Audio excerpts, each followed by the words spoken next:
Number 13, it says a compound is found to contain 63.52% iron and 36.48% sulfur. Find its empirical formula. Now remember, here at the end is the answer to make sure we are correct at the end, so ignore this part. Ignore the bold part until the end so we check ourselves just like every other question.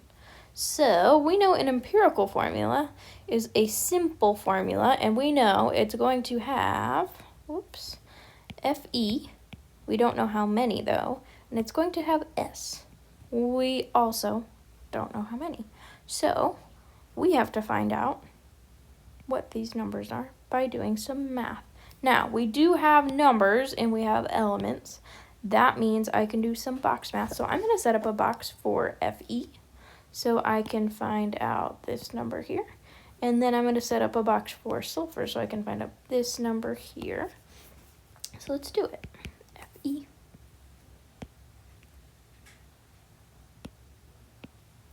And a box for S.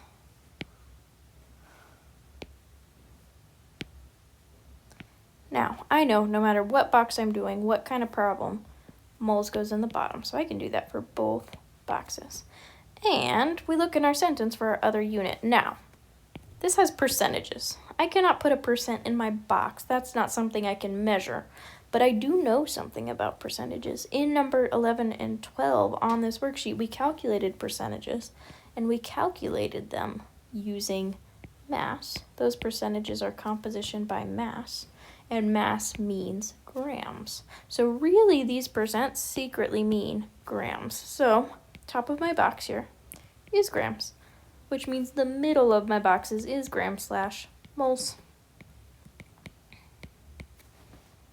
Nice. Now I know some numbers from my sentence that I can fill into my boxes. For iron, my number is 63.52. And for sulfur, my number is 36.48. Now I am ready to select what tool I need in these middle boxes here to solve for moles. Well, when we're choosing between middle boxes, just like you did a ton yesterday, we think to ourselves, what unit do I have in this box? I see grams going on in these boxes, so that means I have to choose a tool that has to do with grams. The only two tools you know about are 6.022 times 10 to the 23rd things, or is it molar mass from the periodic table? Well, think which one goes with grams. And I hope you're saying at this point molar mass goes with grams because mass means grams. So let's look on the periodic table for the molar mass of Fe. And then second, we'll look for the molar mass of S, sulfur. You look, pause to look, make sure your answer matches mine. For Fe, it is a transition metal. If you need help finding it, I got 55.85 grams/moles. And for sulfur, I got 32.07. Now, for both of these boxes, I'm all set up. The arrow points down towards my empty box, which means I can divide to go down.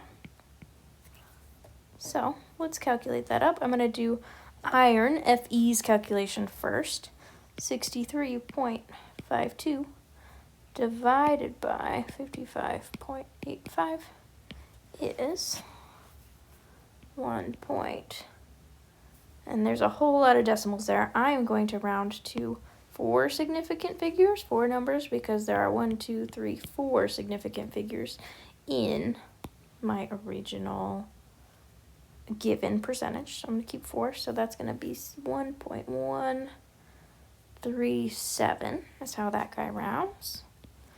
And for the sulfur one, we're going to do 36.48 divided by 32.07 gets me, that exact same number, 1.13. And this time it rounds to 138, so pretty close to the same number there. Now, hope you're thinking, I can't possibly be done yet because I need a number to go here and to go here. And those numbers have to be whole numbers. And these are not whole numbers. No, you cannot round yet. Here's what you must do to simplify.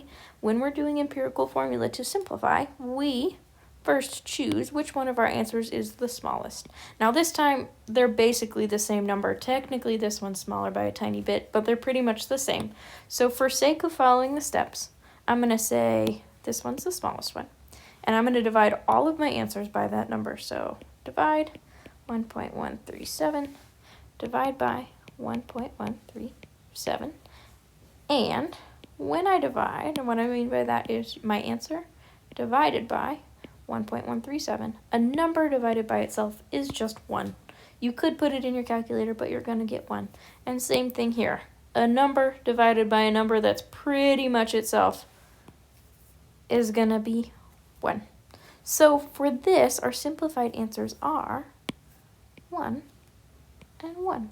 And that is something I can fill into my formula as a final answer. So 1 goes here and a 1 goes here. But I know I can rewrite that nice and neat. And in chemistry, we don't usually write the 1, so the answer is just FES, which indeed matches my answer.